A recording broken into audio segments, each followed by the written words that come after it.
Shalom saudara yang dikasihi Tuhan. Pemazmur berkata, sebab Tuhan itu baik. Kasih setia Tuhan untuk selama-lamanya. Kesetiaannya tetap turun-temurun. Dia Allah yang sungguh baik. Dia Allah yang tidak pernah berubah. Mari dengan bangkit berdiri kita puji Allah kita yang sungguh baik. Allah yang sungguh setia. Allah itu baik.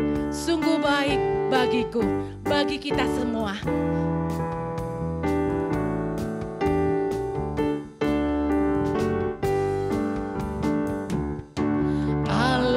Itu baik, sungguh baik bagiku, ditujukannya kasih setianya. Dia menyediakan yang ku perlukan, menyatakan kebaikan, menyatakan kebaikan, menyatakan kebaikannya padaku. Kasih setianya tak pernah berubah, dulu, sekarang, dan selamanya. Ajaiblah kuasa dalam namanya.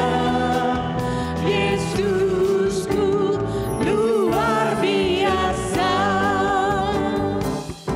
Allah itu baik, sungguh baik bagiku, ditujukannya kasih setianya.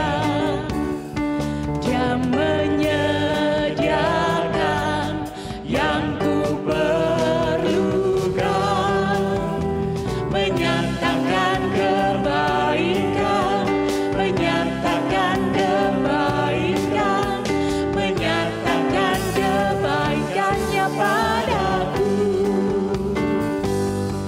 Kasih setianya tak pernah berubah, dulu, sekarang, dan selamanya. Ajaiblah kuasa dalam namanya. Yesusku luar biasa. Kasih setianya, kasih setianya tak pernah berubah, dulu, sekarang, dan selamanya. Ajaiblah kuasa dalam namanya. Yesusku luar biasa. Yesusku luar biasa. Yesusku luar biasa. Mari kita berdoa. Tuhan, Engkau sungguh Allah yang luar biasa dalam kehidupan kami. Engkau sungguh Allah yang baik bagi kami. Engkau sungguh Allah yang setia dalam kehidupan kami. Engkau tidak pernah berubah ya Tuhan. Tuhan, kami menyadari kami begitu lemah dan kami membutuhkan Engkau ya Tuhan. Kami menyadari kami begitu rentan di dalam segala kehidupan kami yang seringkali kami tergoda dengan dosa-dosa kami. Kami membutuhkan Engkau. Tuhan, Engkau Allah yang begitu setia dalam kehidupan kami. Engkau Allah yang begitu limpah dengan kasih pengampunan-Mu kepada kami.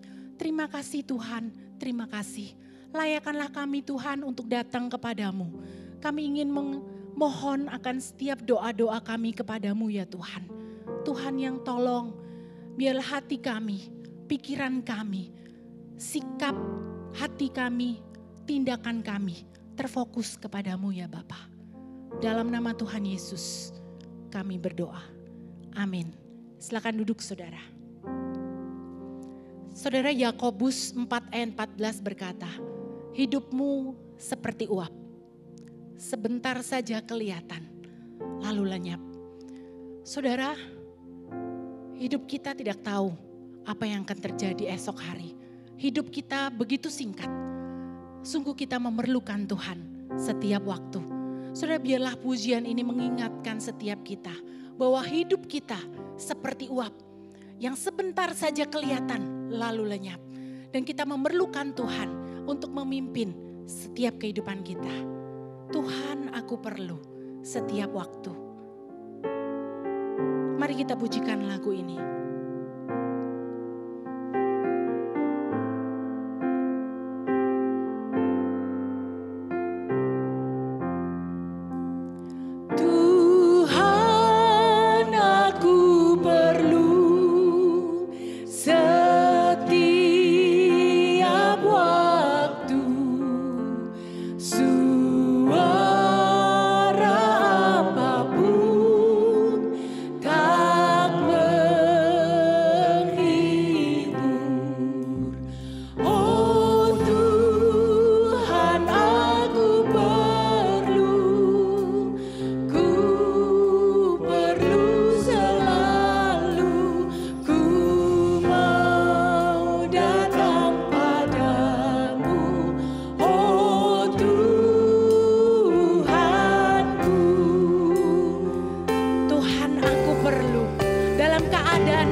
Saudara, kita mau berdoa untuk negara kita, Indonesia.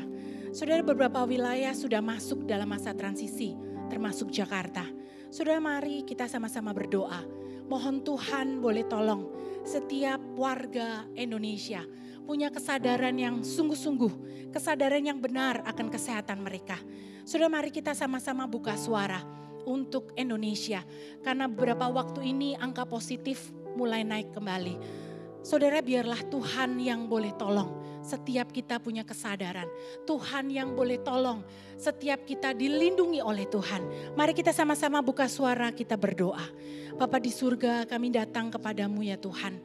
Kami menyadari Tuhan akan lemahnya akan bangsa kami, lemahnya akan kesadaran dari bangsa kami Tuhan. Kami memohon Engkau yang boleh menolong setiap kami.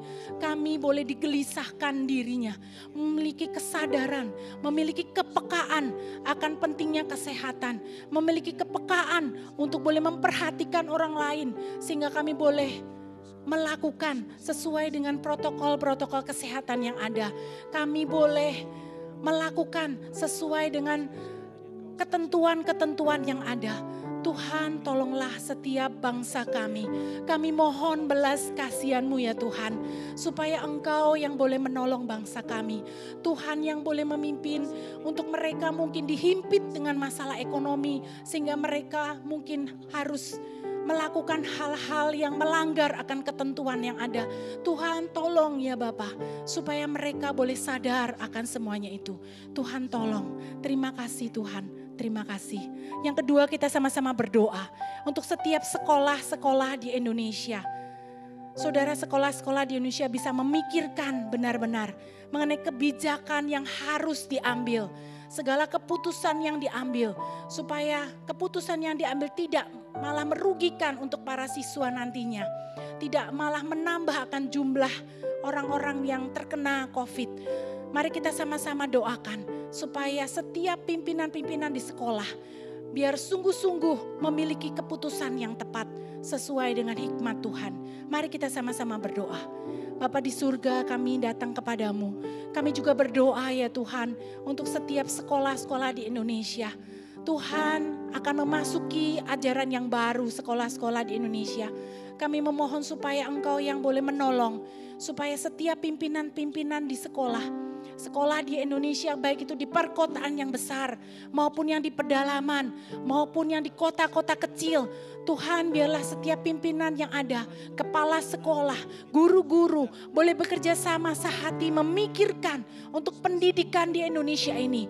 Mereka sungguh-sungguh memikirkan akan jalan yang benar, jalan yang tepat untuk boleh memajukan pendidikan untuk setiap anak-anak bangsa di Indonesia ini Tuhan. Tuhan biarlah setiap keputusan itu jangan sampai merugikan akan setiap anak-anak. Jangan sampai membuat malah kasus yang terjadi malah bertambah. Tuhan tolong berikan hikmat daripadamu ya Tuhan. Terima kasih Tuhan, terima kasih.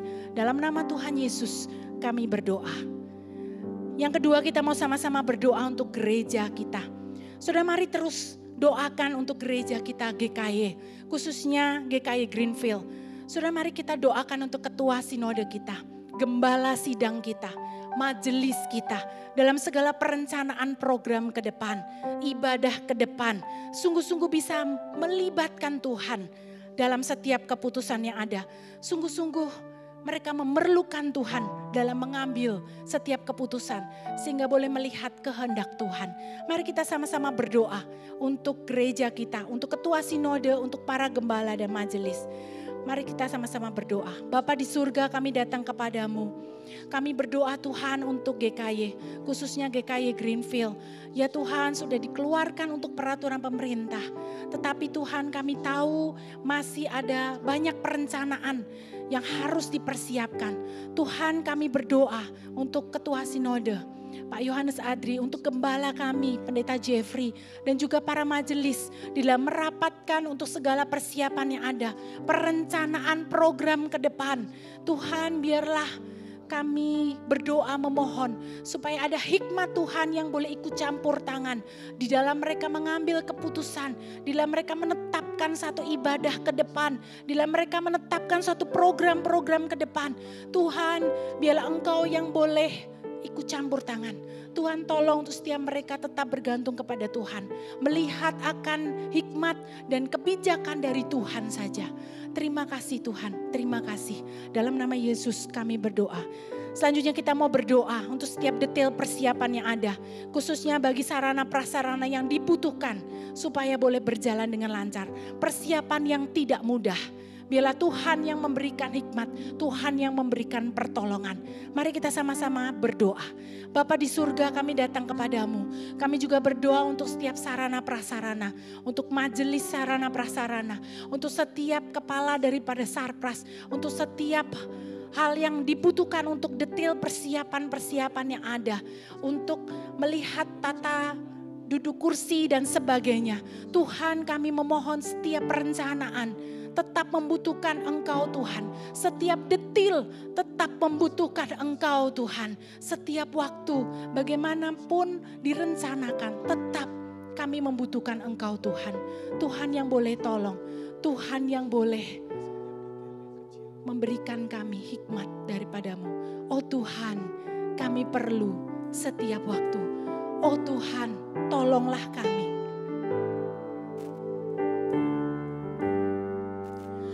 Oh Tuhan, aku perlu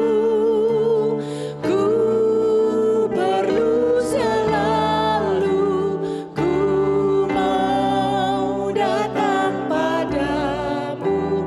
Oh Tuhanku, oh Tuhan, aku perlu selalu, ku mau datang padamu. Oh Tuhanku.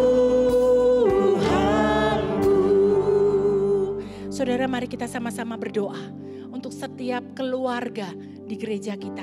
Saudara, kita mau berdoa bersama-sama untuk para suami, para ayah. Saudara, mungkin beberapa waktu ini para suami harus sudah mulai bekerja kembali. Atau mereka sedang mencari pekerjaan yang baru. Saudara, para suami adalah kepala keluarga, pemimpin keluarga, pemimpin imam di dalam keluarga. Saudara, mari kita sama-sama berdoa supaya Tuhan berikan kekuatan, Tuhan berikan segala kemampuan dalam setiap tuntutan yang ada, tuntutan ekonomi, tuntutan pekerjaan. Tuhan memberikan hikmat dan kekuatan. Mari kita sama-sama berdoa. Bapa di surga, kami berdoa ya Tuhan, untuk setiap para suami di dalam gereja kami Tuhan. Tidak mudah menjadi pemimpin dalam keluarga.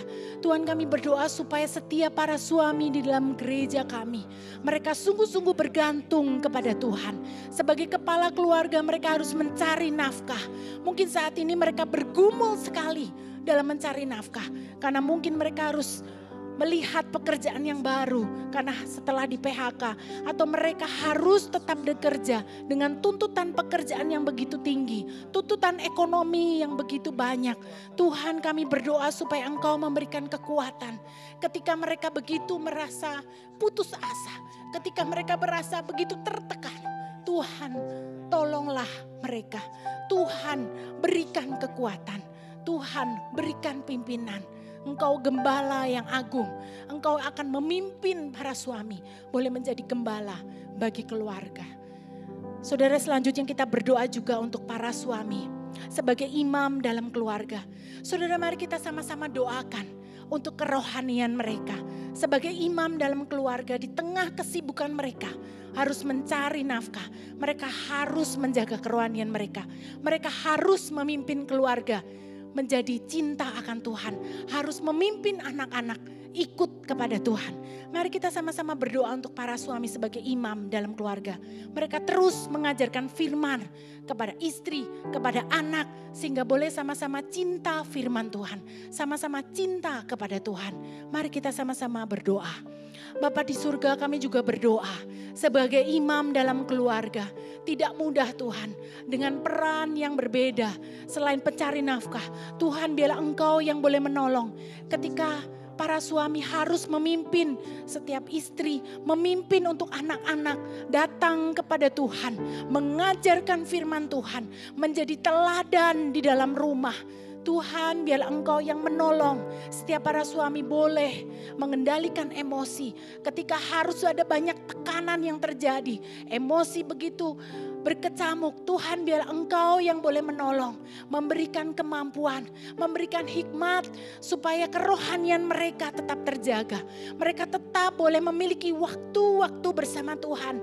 Mereka punya waktu sendiri, diam bersama Tuhan, berserah kepada Tuhan, memiliki waktu untuk datang berdoa, cinta akan firman Tuhan, sehingga boleh membimbing setiap istri dan anak-anak mereka untuk boleh datang kepada Tuhan. Terima kasih Tuhan, terima kasih. Selanjutnya kita mau sama-sama berdoa untuk para istri. Saudara, doakan untuk kerohanian para istri. Saudara, dengan berbagai kesibukan harus mengurus rumah. Bahkan ada beberapa istri juga harus bekerja karena tuntutan pekerjaan, tuntutan ekonomi. Saudara, kita berdoa untuk setiap para istri tetap menjalankan sebagai penolong bagi suami. Di tengah kesibukan, di tengah kelelahan, mereka tetap boleh punya waktu bersama Tuhan. Mereka punya waktu dengan anak-anak, sama-sama mengajarkan firman Tuhan bersama suami. Mari kita sama-sama berdoa. Tuhan, kami datang kepadamu. Kami juga berdoa untuk para istri, para ibu. Tuhan, kami berdoa supaya Engkau yang boleh menolong setiap mereka. Tidak mudah menjadi penolong bagi suami. Tidak mudah menjadi istri yang benar-benar tunduk kepada suami. Tidak mudah menjadi istri yang benar-benar hormat kepada suami. Tidak mudah benar-benar menjadi seorang istri yang benar-benar boleh menjalankan sebagai ibu bagi anak-anak. Tuhan, tolong biarlah Engkau yang boleh menolong setiap para istri.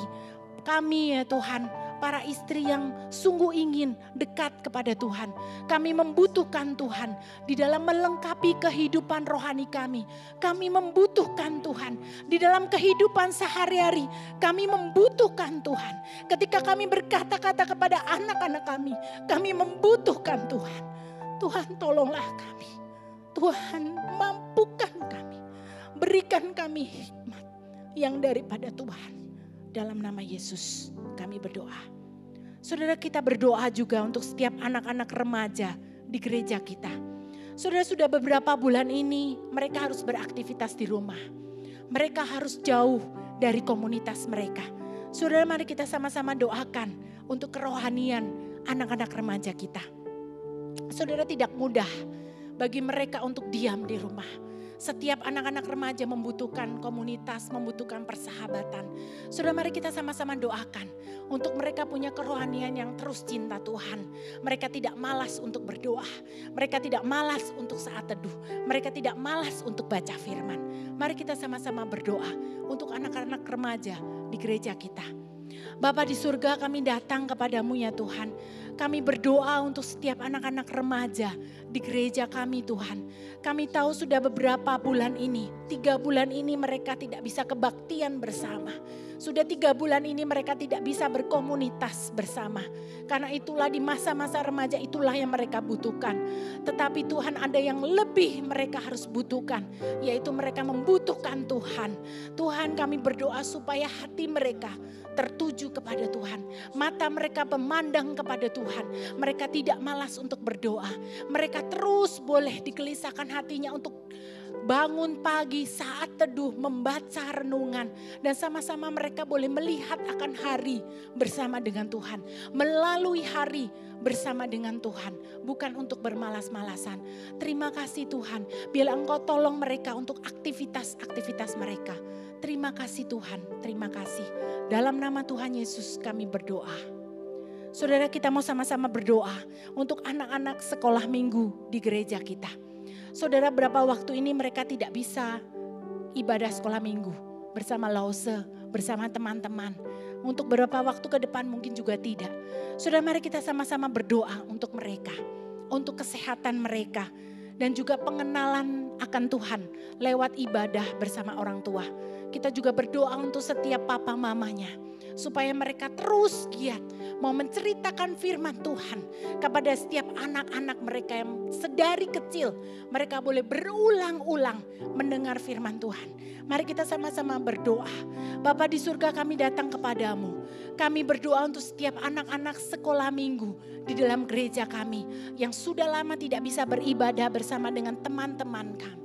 Tidak bisa beribadah dengan lause-lause mereka. Mungkin mereka rindu Tuhan. Tetapi Tuhan, kami memohon supaya Engkau yang memberikan mereka kesehatan. Memberikan mereka satu semangat untuk mereka terus mau mencintai firman Tuhan. Tolong untuk papa mama mereka. Supaya papa mama mereka diberikan hikmat, diberikan kesabaran untuk terus mengajarkan firman Tuhan. Berulang-ulang sehari-hari dalam kehidupan mereka. Sehingga anak-anak ini sedari kecil boleh mengenal akan Tuhan, mengenal akan firman Tuhan, sehingga mereka boleh bertumbuh dan berbuah mencintai firman Tuhan. Dalam nama Yesus kami berdoa. Saudara, kita berdoa juga untuk para lansia di gereja kita yang sudah dibatasi dalam aktivitasnya. Saudara, tidak mudah bagi para lansia yang dulunya produktif, kemudian mereka harus di dalam rumah. Saudara, mari kita berdoa untuk kesehatan mereka. Mari kita berdoa juga secara psikis. Saudara, mari kita berdoa supaya mereka sungguh-sungguh mau tetap cinta Tuhan. Mau tetap cinta firman Tuhan. Rajin berdoa meskipun mereka dibatasi aktivitasnya. Mari kita sama-sama berdoa. Bapa di surga, kami berdoa juga untuk setiap para orang-orang yang sudah tua. Para lansia di gereja kami. Tuhan, kami mohon supaya Engkau yang boleh menolong mereka. Ketika mereka harus dibatasi aktivitas mereka. Mereka mungkin jenuh. Mereka yang tidak bisa bertemu dengan satu komunitas mereka. Mungkin mereka merasa bosan. Mereka merasa tidak berguna.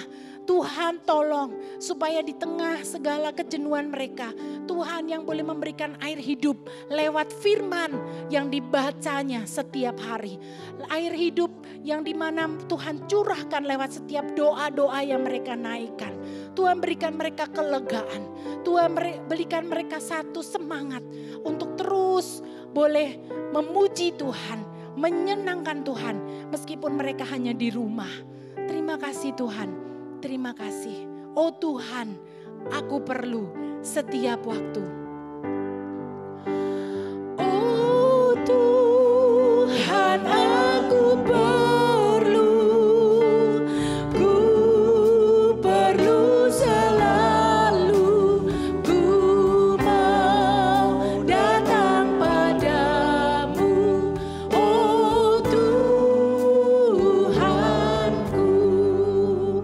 Saudara, mari kita ambil waktu sejenak. Saudara, kita mau ambil waktu sejenak berdoa untuk setiap keluarga kita masing-masing. Saudara, mungkin saat ini saudara sedang beribadah dengan keluarga saudara masing-masing. Apakah itu dengan orang tua saudara? Apakah itu dengan oma opa saudara? Apakah itu dengan anak saudara? Saudara, mari doakan untuk keluarga saudara masing-masing. Mungkin saudara, keluarga saudara yang bergumul, apakah itu sakit penyakit. Mungkin suami saudara bergumul dengan pekerjaan. Mungkin istri saudara bergumul dengan satu pengasuhan kepada anak-anak. Mari sama-sama berdoa. Doakan untuk anggota keluargamu. Bagi anak remaja dan pemuda yang jauh dari orang tua, saudara bisa berdoa untuk orang tua, untuk saudaramu yang bergumul.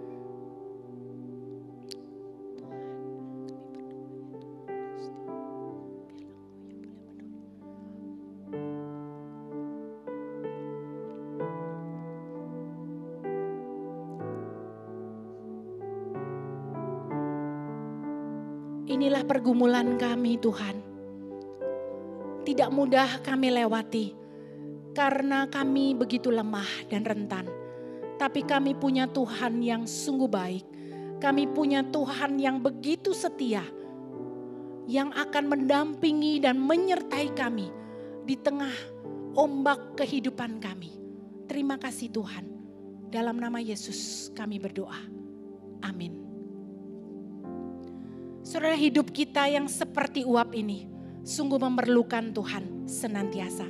Karena hanya Dialah yang tahu, hanyalah Dia yang mampu memimpin jalan hidup kita.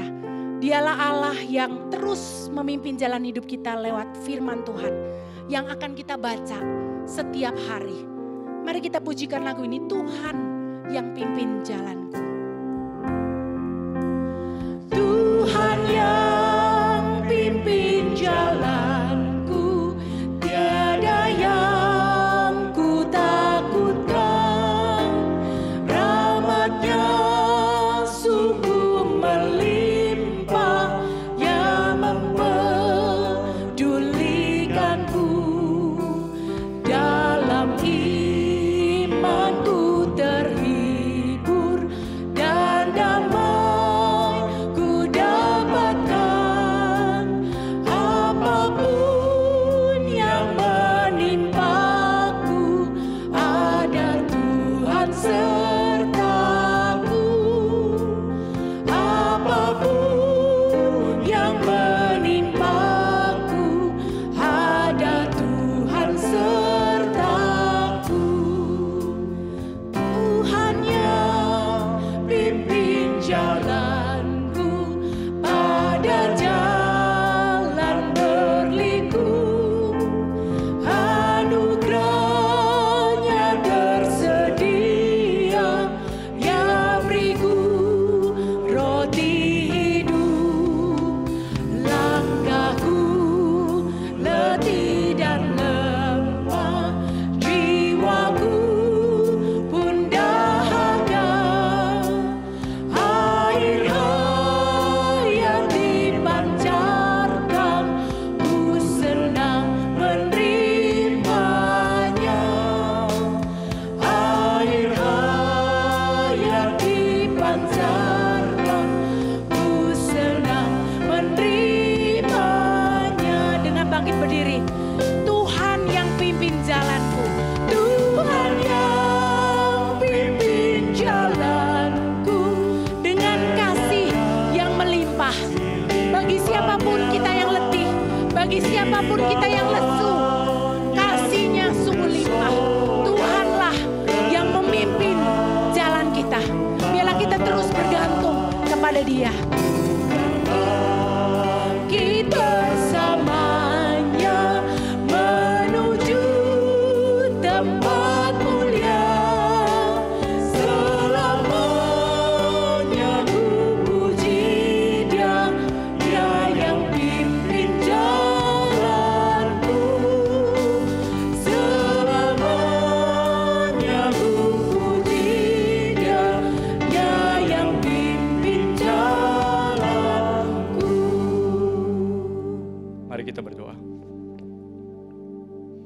Tuhan, ketika jalan di depan kami begitu gelap, dan banyak hal yang tidak bisa kami lihat dari hidup kami yang akan datang. Kami sadar ya Tuhan, kami begitu lemah dan kami membutuhkan Tuhan. Dan biarlah ya Tuhan, pada malam hari ini kami datang di hadapan-Mu, kami berserah dan kami merendahkan hati dan diri kami sepenuhnya. Sehingga kami sadar ya Tuhan, Engkaulah satu-satunya kekuatan, penghiburan dan keselamatan kami. Dan biarlah ya Tuhan, Kau memimpin kami sekali lagi sebelum kami merenungkan dan membaca firman-Mu ya Tuhan. Tuhan, pimpin kami dan tuntun kami. Sehingga kami sadar ya Tuhan, kehidupan kami ada di dalam Engkau. Dan Engkau menjadi satu-satunya sandaran di dalam hidup kami. Terima kasih ya Tuhan, kami bersyukur. Tuhan tuntun, Tuhan pimpin kami, Tuhan cerahkan kami, kuatkan kami melalui kebenaran firman-Mu. Hanya dalam nama Tuhan Yesus Kristus, Allah kami yang hidup, kami berdoa dan mengucap syukur. Amin. Shalom, selamat malam saudara sekalian. Silakan duduk. Kita bersyukur kalau kita boleh sekali lagi datang di hadapan Tuhan ketika kita berdoa dan merenungkan firman Tuhan. Saudara, mari kita bersama-sama merenungkan satu bagian firman Tuhan dari 2 Tawarik, pasalnya yang ke-20, ayat 1 hingga ayat yang ke-12. 2 Tawarik, pasalnya yang ke-20, ayat 1 hingga ke-12.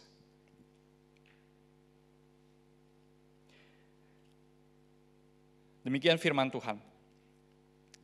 Setelah itu Bani Moab dan Bani Amon datang berperang melawan Yosafat bersama-sama sepasukan orang Meunim.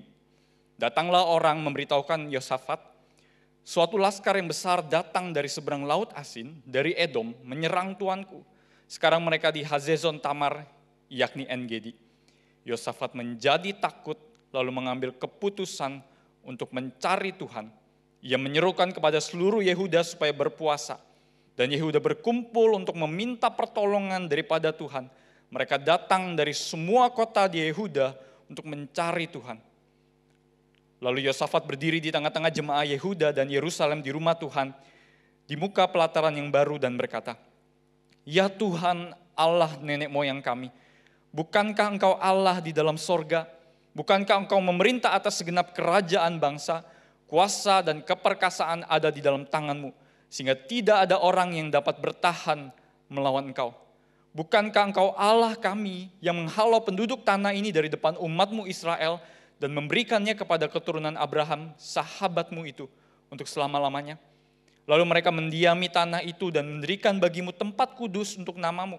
Kata mereka, bila sesuatu malapetaka menimpa kami, yakni pedang, penghukuman, penyakit sampar atau kelaparan, kami akan berdiri di muka rumah ini, di hadapan-Mu, karena nama-Mu tinggal di dalam rumah ini. Dan kami akan berseru kepadamu di dalam kesesakan kami, sampai Engkau mendengar dan menyelamatkan kami. Sekarang, lihatlah Bani Amon dan Moab dan orang-orang dari pegunungan Seir ini. Ketika orang Israel datang dari tanah Mesir, Engkau melarang mereka memasuki negerinya. Oleh sebab itu mereka menjauhinya dan tidak memusnahkannya. Lihatlah, sebagai pembalasan mereka datang mengusir kami dari tanah milik yang telah Engkau wariskan kepada kami. Ya Allah kami, tidakkah Engkau akan menghukum mereka? Karena kami tidak mempunyai kekuatan untuk menghadapi laskar yang besar ini, yang datang menyerang kami. Kami tidak tahu apa yang harus kami lakukan, tetapi mata kami tertuju kepadamu. Demikian jauh pembacaan firman Tuhan. Saudara, bagi banyak orang yang menyukai novel atau cerita-cerita, khususnya cerita misteri ataupun horor, saudara, nama Stephen King jelas tidak asing di telinga. Sebagai orang yang sudah membuat banyak cerita maupun novel-novel yang sangat-sangat terkenal dan bahkan diadaptasi menjadi film, seperti film It, Friday the 13, dan banyak cerita-cerita maupun film-film horor yang sudah diadaptasi, saudara, Stephen King adalah seorang legenda bagi banyak orang. Nah saudara, suatu hari ketika ia ditanya, seorang Stephen King ditanya, kenapa ia membuat novel atau cerita-cerita menyeramkan, yang bahkan diakui kadang-kadang ceritanya itu bisa menyeramkan bagi dirinya sendiri. Saudara, Stephen King menjawab dengan sangat sederhana, kenapa dia membuat novel atau cerita horor atau cerita-cerita yang menyeramkan. Saudara, dia menjawab bahwa saya suka untuk menakuti orang. Tapi dia hanya berhenti sampai di situ, dan orang suka untuk ditakut-takuti. I like to scare people and people like to be scared. Saudara suka ataupun tidak suka, rasa takut itu seperti semacam konsumsi harian bagi setiap kita. Seakan-akan rasa takut, fear itu menjadi sebuah makanan pokok yang harus ada di dalam hidup kita dan keseharian kita hari lepas hari. Sehingga saudara, rasa takut itu bukan hanya ada pada ketika kita menonton film horor yang menakutkan, yang bahkan kita tidak tahu itu asli. Tetapi ketika kita menjalani hidup kita hari lepas hari lepas hari. Rasa takut itu menjadi bagian yang tidak terpisahkan dari hidup kita sebagai manusia. Saudara, rasa takut seperti menjadi sebuah perasaan natural yang ada di dalam hidup kita. Seperti sebuah latar musik, saudara. Rasa takut itu ada di dalam kehidupan kita. Rasa takut itu seakan-akan sudah menjadi background musik atau latar musik dari hidup kita. Saudara, siapa yang tidak pernah mengalami ketakutan di sepanjang kehidupan dia? Saudara, kita tidak perlu belajar di sekolah tentang rasa takut. Kita tidak perlu punya mata pelajaran atau mata kuliah soal rasa takut. Anak kecil pun dan manusia belajar tentang rasa takut dari sananya sendiri. Kita manusia sudah terbiasa hidup dengan rasa takut. Dan rasa takut itu bahkan muncul sebelum kita bahkan mampu berpikir secara logis. Kita tidak perlu memikirkan itu. Rasa takut itu muncul dan menyelimuti kita. Entah banyak hal yang membuat kita takut. Saudara, bagi banyak orang kalau kita tidak takut, mungkin kita akan menganggap orang itu adalah orang yang aneh. Kemungkinannya hanya dua, saudara. Orang itu mungkin sudah tidak waras lagi karena dia tidak pernah punya rasa takut. Atau mungkin orang itu terlalu pasrah menjalani kehidupan. Saudara, rasa takut menjadi bagian yang tidak terpisahkan. Karena rasa takut tidak mengenal orang. Rasa takut tidak mengenal status dan kondisi orang biasa dengan keadaan terburuk sekalipun, orang miskin dengan keadaan yang mungkin sulit. Maupun bagi seorang yang kaya, seorang yang berpenghasilan banyak, dan orang yang hidupnya dengan nyaman pun bisa dan tetap mengalami rasa takut. Dan saudara, bahkan sampai kepada seorang raja di Yehuda, di 2 Tawarik ini yang bernama Yosafat. Saudara, kalau kita baca Tawarik, kita melihat bahwa ada banyak kisah-kisah yang berulang dari kitab raja-raja.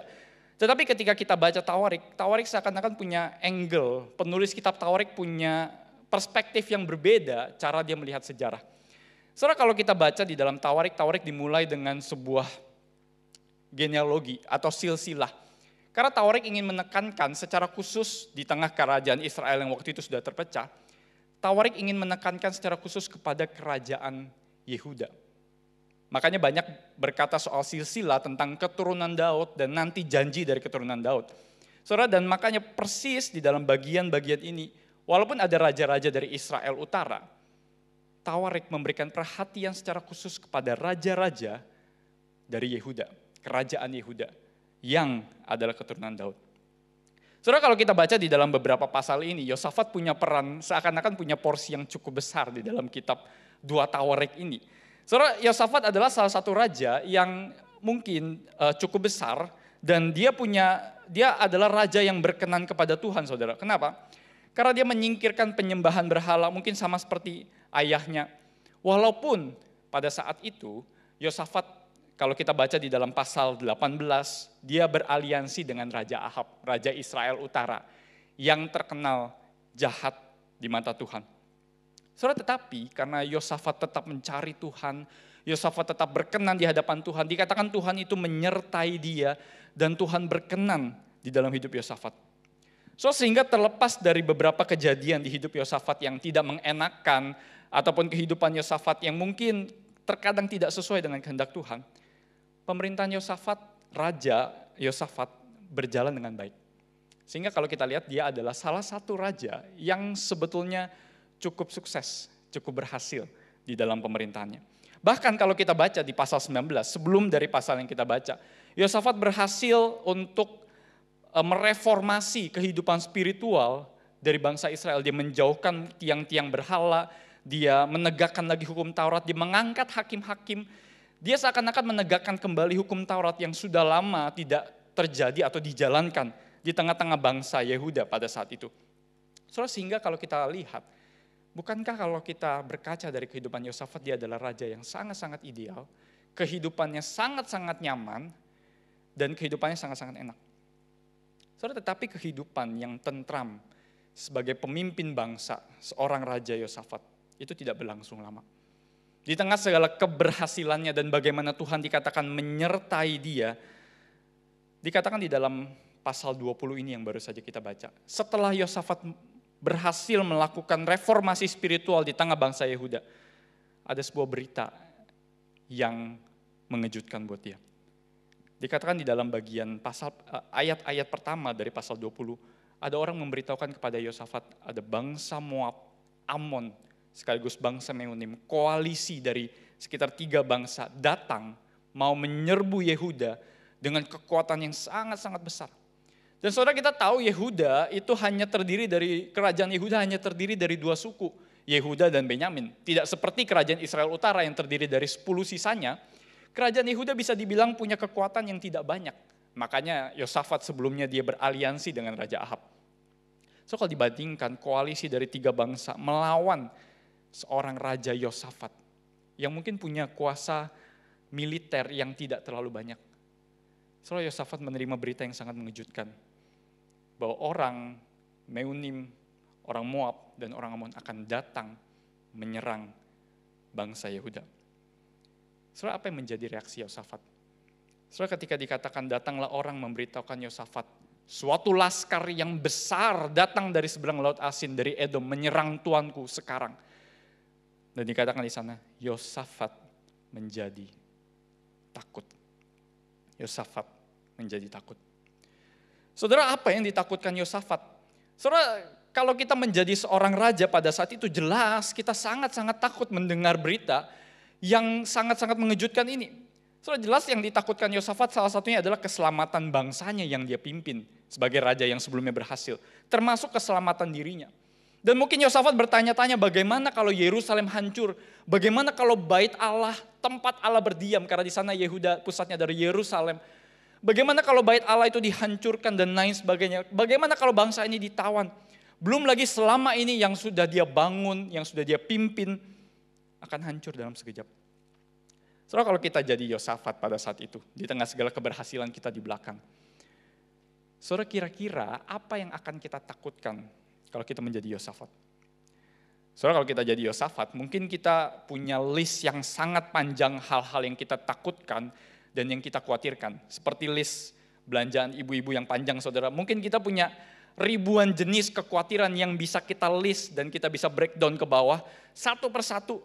Dan mungkin setiap kita punya, kalau kita jadi Yosafat, mungkin setiap kita punya list yang beda-beda tentang apa yang ditakutkan.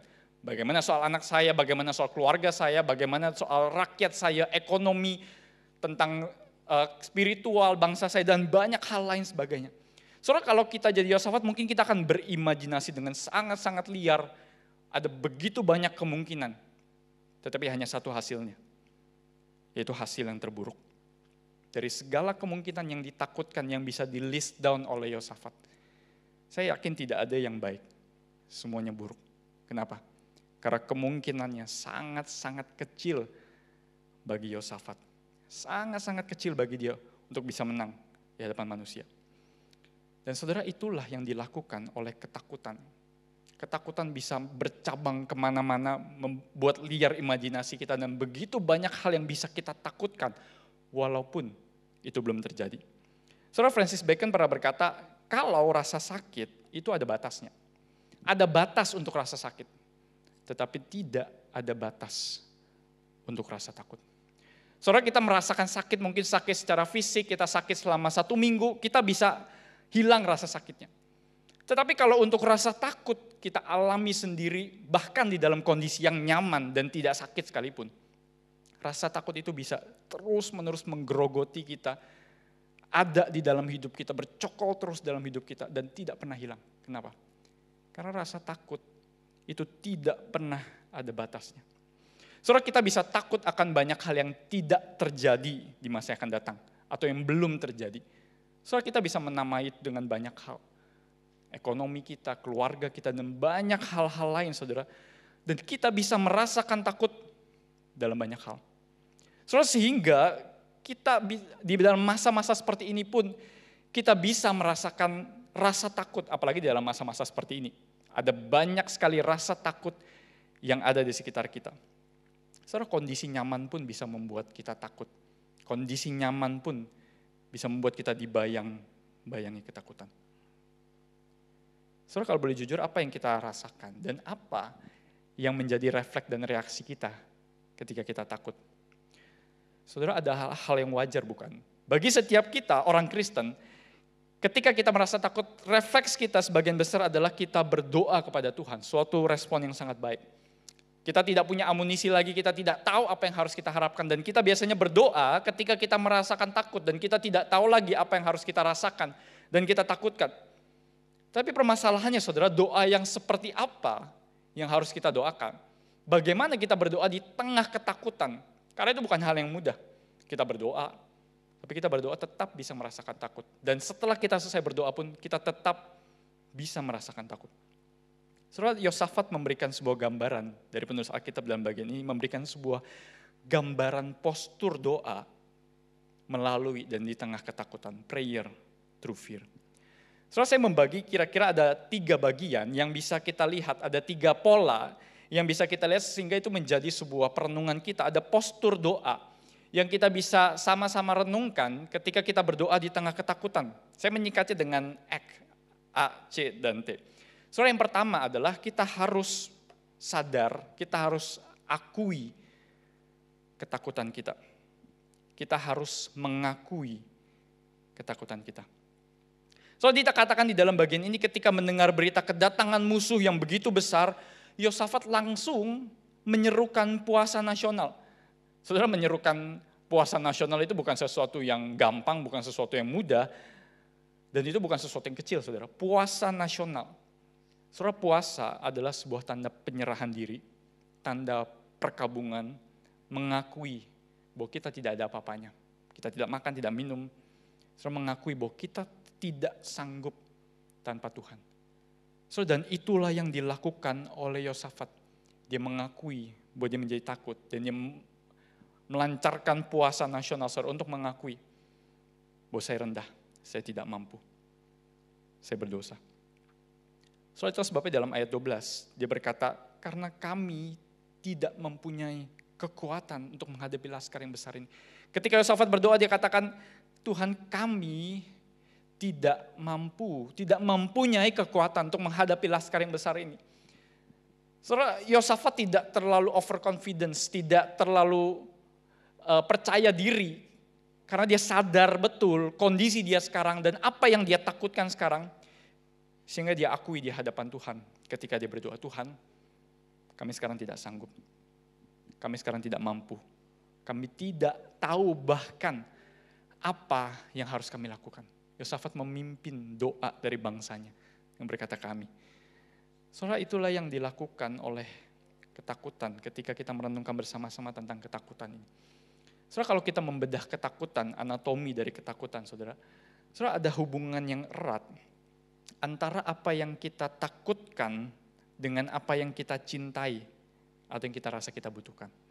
Saudara, ketakutan itu sangat erat dengan apa yang kita rasa kita butuhkan. Saudara, misalnya ketika kita membutuhkan rasa nyaman, kita akan takut mengalami sakit secara fisik ataupun kekurangan uang. Ketika kita membutuhkan pengakuan orang, kita akan takut dikritik dan dipandang buruk. Ketika kita membutuhkan kasih, pasti kita takut untuk ditolak. Saudara, ketakutan itu menyingkapkan kepada kita sesungguhnya apa yang sekarang kita rasa kita butuhkan. Apa yang sekarang kita rindukan, kita inginkan dalam kehidupan kita. Dan ketakutan itu berasal dari apa yang kita inginkan dan kita rasa butuhkan. Saudara, dan kita bisa memberi nama sebetulnya bagi ketakutan-ketakutan kita. Saudara, kita bisa beri nama bagi ketakutan kita banyak hal. Usaha yang sekarang ini mandek, mungkin kita kehilangan pekerjaan, pemotongan gaji, tanpa hal yang jelas, uang sekolah anak, ekonomi keluarga, relasi di rumah yang tidak harmonis, kita merasa tidak dikasihi, dan banyak sekali hal di dalam masa depan yang kita bisa list down, yang kita bisa tulis satu persatu, ketakutan demi ketakutan kita. Tetapi sesungguhnya ketakutan itu sedang menunjukkan kepada kita apa yang sekarang kita inginkan, apa yang sekarang kita butuhkan, dan apa yang sekarang kita kasihi. Saudara, ketakutan bisa mengekspos atau menunjukkan kepada kita apa yang sekarang kita kejar ketika kita sekarang hidup. Apa yang sekarang kita cari ketika kita hidup? Saudara, dan ketakutan, ketika kita mengakuinya, kita membiarkan ketakutan itu berbicara kepada kita. Saudara, ketakutan itu menggerogoti hidup kita. Karena seringkali kita membiarkannya ada di dalam kegelapan. Saudara, kita harus menelanjangi, menerangi ketakutan itu, dan biarkan dia berkata kepada kita, saya lemah, saya tidak sanggup, saya tidak punya kontrol atas hidup saya. Saudara, bukankah seringkali ketika ketakutan itu muncul, yang jadi refleks kita seringkali adalah kita deny, kita menyangkal bahwa kita merasa takut. Saya punya iman kepada Tuhan. Saudara, itu hal yang baik kita beriman kepada Tuhan dan kita percaya akan janji Tuhan. Saudara, tetapi seringkali kita menutupi ketakutan kita dengan janji-janji iman hanya karena kita tidak mau mengakui bahwa kita lemah. Hanya karena kita tidak mau mengakui kita takut. Dan kita tidak tahu apa yang harus kita lakukan. So, kalau boleh jujur, apa yang sekarang sedang kita takutkan? Dan bagaimana ketakutan itu berbicara kepada kita? Mungkin ada banyak hal yang sekarang kita rindukan, yang kita inginkan, yang kita rasa kita butuhkan. Dan Tuhan menyingkapkan kepada kita banyak hal, dan Tuhan ingin kita mengakuinya di hadapan doa kita. Tuhan, ini saya tidak sanggup, saya butuh Tuhan. Saudara, dan ketakutan itu membukakan banyak hal dan membawa kita untuk bercermin. Dan ketika kita mengakuinya, belajar untuk mengakui bahwa saya lemah, disitulah kita bisa belajar untuk mencari dan menemukan Tuhan. Sehingga kita belajar yang kedua, saudara, kita belajar untuk mencari wajahnya. Kita belajar untuk mencari wajahnya. Saudara, Yosafat dikatakan di sana, Yosafat menjadi takut di dalam ayat yang ketiga, tetapi langsung pada saat itu juga, saudara, Yosafat dikatakan mengambil keputusan untuk mencari Tuhan. Saudara, sebuah refleks yang sangat-sangat luar biasa bagi seorang raja yang mungkin seharusnya dia bisa punya banyak sekali pertimbangan akan masa depan, dia punya banyak sekali pertimbangan dengan rakyatnya, saudara, tetapi yang jadi refleks dari Yosafat adalah dia mengambil keputusan langsung untuk mencari Tuhan. Saudara, dan bahkan kalau kita lihat di dalam ayat-ayat 5, 6, 7, 8, sebagian besar porsi dari doa Yosafat, itu bukan soal mengeluh kepada Tuhan, tidak. Saudara, menariknya adalah Yosafat mengajak seluruh bangsa Yehuda untuk datang bersama-sama untuk berdoa, menunjukkan betapa seriusnya Yosafat ingin mencari wajah Tuhan, berseru kepada Tuhan. Dan dia bukan cuma peduli soal nasib bangsanya, saudara. Dia peduli terhadap nama Tuhan sendiri. So, di sini kita bisa lihat bahwa seringkali kita datang kepada Tuhan, mencari wajah Tuhan. Tetapi yang sesungguhnya kita cari adalah keamanan diri. So, kalau boleh jujur, seringkali kita datang kepada Tuhan. Yang kita cari adalah apa yang membuat saya aman. Tuhan, saya mau begini supaya saya aman. Tapi ketika kita baca doa dari Yosafat, saudara, Yosafat mengganti sebetulnya dari self-centered fear, ketakutan yang berpusat kepada diri sendiri. Tuhan, saya tidak dapat apa, saya nanti dihancurkan atau apa. Mungkin pada awal itu yang bisa jadi ada di pikiran Yosafat. Tapi Yosafat menggantinya ketika dia berdoa kepada Tuhan menjadi God-centered fear. Soalnya yang ditakutkan Yosafat bukan soal keamanannya, walaupun itu ada di dalam bagian ini. Tapi yang ditakutkan oleh Yosafat, Tuhan, Engkau Allah perjanjian memanggil kami, namamu besar di seluruh bumi. Dan kalau Engkau tidak menolong kami, namamu Tuhan dipertaruhkan.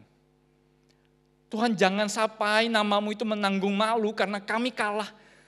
Saudara, perhatikan Yosafat, perhatikan betul apa yang menjadi kerinduannya adalah kerinduan hati Allah. Apa yang dia inginkan bukan soal saya dan saya, atau bangsa saya, atau kepemimpinan saya. Tapi yang dia rindukan sesungguhnya adalah nama Tuhan. Yang dia takutkan adalah Tuhan, jangan sampai Engkau menanggung malu. Kenapa? Karena pada saat itu bangsa-bangsa berperang, itu seperti peperangan suci, holy war. Dan kalau bangsa itu kalah, itu berarti Allahnya juga kalah. Itulah sebabnya ada kemungkinan kalau mereka kalah, bait suci dihancurkan, mereka ditawan, mereka dibawa pergi dari tanah perjanjian. So, sehingga yang dipedulikan Yosafat, fokus utamanya, dia mencari Tuhan, meminta pertolongan Tuhan, adalah karena dia peduli kepada nama Allah. Dia mencari apa yang menjadi kerinduan Tuhan, terlepas dari apa yang dia rasakan, terlepas dari apa yang dia takutkan tentang rasa amannya. Saudara, seringkali refleksi kita refleks kita tentang rasa takut. Ketika kita merasakan takut, kita mendengar kabar yang buruk tentang kerabat kita, ekonomi kita di sekitar kita, yang setiap hari mungkin kita terus update. Seringkali kita mengupdate, ketika kita refleks, berkaca sejenak apa yang kita rasakan. Ketika kita mendengar berita yang buruk, keadaan kita yang tidak membaik, refleks kita adalah seringkali kita mencari Tuhan betul. Tapi kita mencari Tuhan hanya demi keamanan diri sendiri. Yang kita pedulikan, yang kita rindukan hanyalah soal saya dapat apa, apakah saya dapat keamanan, apakah saya dapat rasa nyaman. Bukankah seringkali doa kita ketika dalam ketakutan adalah doa yang sangat-sangat egois. Dan di sini Yosafat mencari wajah Tuhan. Ketika Yosafat berkata dalam ayat 12, dia melanjutkan, "Ya Allah kami, tidakkah engkau akan menghukum mereka?" Setelah dia mengakui, "Tuhan, kami tidak punya kekuatan, kami tidak tahu apa yang harus kami lakukan, tetapi mata kami tertuju padamu." Inilah kunci dari kehidupan seorang Raja Yosafat. Ketika dia mencari Tuhan di dalam ketakutan, matanya bukan tertuju kepada keamanan. Matanya tidak tertuju kepada nasib bangsanya sendiri saja. Tapi matanya tertuju kepada Tuhan. Ketika dia tahu, sadar diri dan mengakui dia lemah. Di situ dia sadar dia tidak bisa mengandalkan kekuatan sendiri. Kita tidak bisa berfokus pada apa yang harus saya lakukan. Tapi berfokus pada bagaimana Tuhan mengerjakan sesuatu dalam hidup kita. Dan yang terakhir, ketika Yosafat berdoa, Tuhan memberikan janji kepadanya. Yang terakhir adalah kita harus menerima dan memegang janji Tuhan. Penulis Tawarik sengaja mengambil angle dari kerajaan Yehuda yang kecil. Kerajaan Yehuda adalah kerajaan yang kecil dibanding dengan Moab, Amon, plus Meunim, 3 koalisi bangsa saudara. Tidak ada sama sekali peluang bagi bangsa Yehuda untuk menang.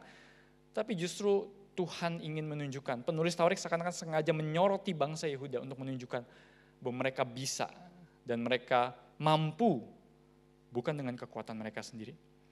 Itu sebabnya kalau kita baca di ayat-ayat setelahnya, dalam 20 ayat 17, dalam peperangan ini bahkan Tuhan berkata, "Tidak usah kamu bertempur, kamu hanya tinggal berdiri di tempatmu dan lihat bagaimana Tuhan memberi kemenangan kepadamu.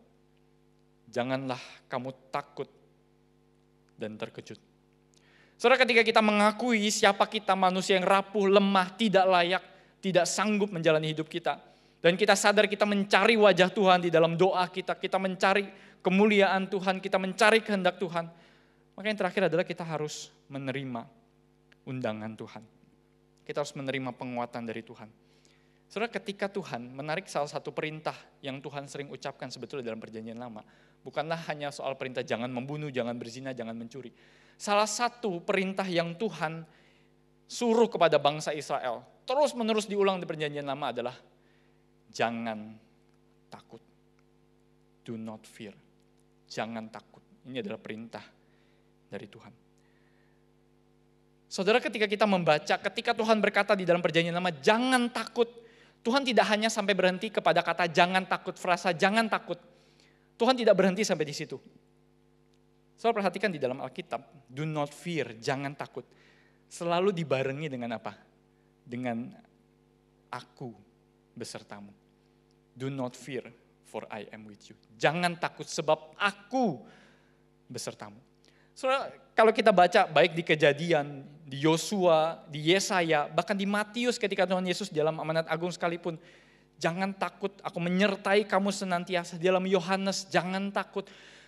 Saudara, ketika Tuhan berkata jangan takut, Tuhan hanya tidak sekedar dari jauh berkata jangan takut, kamu harus beriman. Tidak. Ketika Tuhan berkata jangan takut, Tuhan memberikan janji dan bahkan memberikan dirinya sendiri untuk menyertai kita. Saudara, bukankah ini suatu janji yang luar biasa? Ketika Tuhan berkata jangan takut, Tuhan tidak hanya sekedar berkata kepada kita, ayo kamu beriman, ayo kamu punya iman. Tidak. Ketika Tuhan berkata jangan takut, Tuhan memberikan dirinya bagi kita. Tuhan berperang bagi kita bahkan di dalam peristiwa Yosafat pada bagian ini. Dan Tuhan menyertai dan membimbing kita. Saudara, bukankah itu sesuatu yang indah dalam hidup kita? Dan ini adalah janji Tuhan ketika dia berkata jangan takut ketika kita berdoa di hadapan Tuhan. itu selalu dibarengi dengan janji bahwa aku selalu besertamu. Saudara, yang membuat kita tidak takut. Saudara, ketika kita selesai berdoa, mungkin ada rasa takut yang tetap ada. Tetapi yang membuat kita tidak takut ketika kita datang dan berdoa adalah karena Allah memberikan dirinya sendiri bagi kita. Dan itu lebih dari cukup. Lebih dari apa yang kita butuhkan. Saudara, kalau ketakutan berbicara soal apa yang kita butuhkan, maka kita bisa balik. Allah jauh lebih dari cukup dari apa yang kita inginkan dan kita butuhkan. Kalau ketakutan berbicara soal apa yang kita inginkan, apa yang kita rasa kita butuhkan, maka Allah yang memberikan dirinya untuk menyertai kita adalah Allah yang lebih dari cukup dari apa yang kita butuhkan. Soalnya di dalam masa ini adalah masa-masa ketakutan. Tapi bukan hanya di masa ini, bahkan masa yang akan datang pun tetap dan selalu manusia akan hidup dengan ketakutan. Kita akan selalu dihantui oleh ketakutan. Tapi di tengah ketakutan itu, Tuhan memberikan janji dan Tuhan memberikan dirinya sendiri bagi kita. Saudara, maukah kita mengakui, mencari wajah Tuhan, dan menerima janji Tuhan? Saudara, saya tidak tahu apa yang saat ini ada di dalam hati kita ketika kita merasa takut. Masa-masa ini masa-masa yang penuh kekhawatiran. Tidak ada yang tahu akan yang terjadi. Seminggu, 2 minggu lagi, saudara, kita blank, kita buta, kita merasa gelap. Tapi satu hal yang kita tahu adalah di tengah-tengah ketakutan kita, di situ datang kehadiran Tuhan. Di situ bahkan Tuhan menyatakan dirinya dengan jelas, menyingkapkan siapa kita, dan memberikan dirinya untuk menyertai kita. Mari kita tundukkan kepala. Saudara, mari kita ambil waktu sejenak di hadapan Tuhan. Saudara, apakah saat ini kita merasa takut? Dan kalau kita mau berikan nama kepada ketakutan kita, apa yang sekarang membuat kita takut? Mungkin itu rasa aman kita. Mungkin itu ekonomi keluarga kita. Mungkin itu kesehatan kita. Mungkin itu relasi rumah tangga kita. Mungkin kepastian akan apa yang ada di depan yang kita selalu takuti tiap hari. Saudara, maukah kita buka hati kita lebar-lebar kepada Tuhan? Sama seperti Yosafat membuka hatinya lebar-lebar di hadapan Tuhan dan mengakui, saya rapuh, saya hancur, saya lemah. Saya butuh Tuhan. Dan dengan itu kita mencari wajah Tuhan, kita menemukan Tuhan. Dan Tuhan berkata, jangan takut. Jangan takut. Saudara, mari ambil waktu. Akui ketakutan kita di hadapan Tuhan. Minta Tuhan sungguh-sungguh hadir dalam hidup kita.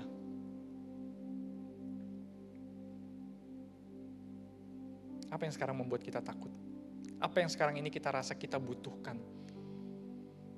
Mari ambil waktu sejenak di hadapan Tuhan.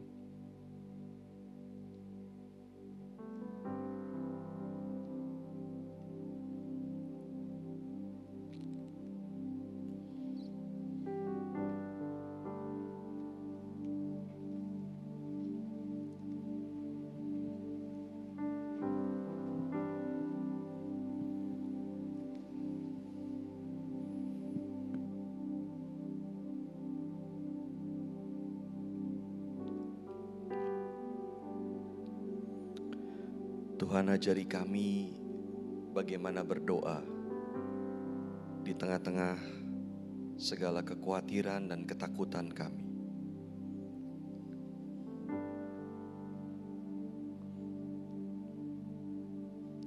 Kami tahu ya Tuhan, Engkau selalu ada bersama dengan kami, Engkau beserta kami dan tidak pernah tinggalkan kami. Tetapi seringkali sulit bagi kami untuk sungguh-sungguh berpegang kepada janji-Mu itu.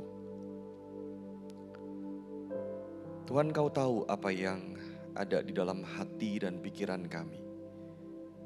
Engkau tahu segala ketakutan kami.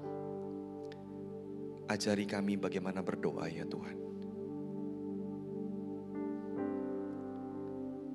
Selidiki hati kami dan tunjukkan kepada kami apa yang membuat kami takut. Apa yang sebetulnya kami inginkan. Apa yang membuat kami sulit untuk percaya kepadamu? Tuhan, tolong kami. Biarlah ya Tuhan, kami kembali malam hari ini dibawa untuk memandang kepada Tuhan dan percaya kepada Tuhan.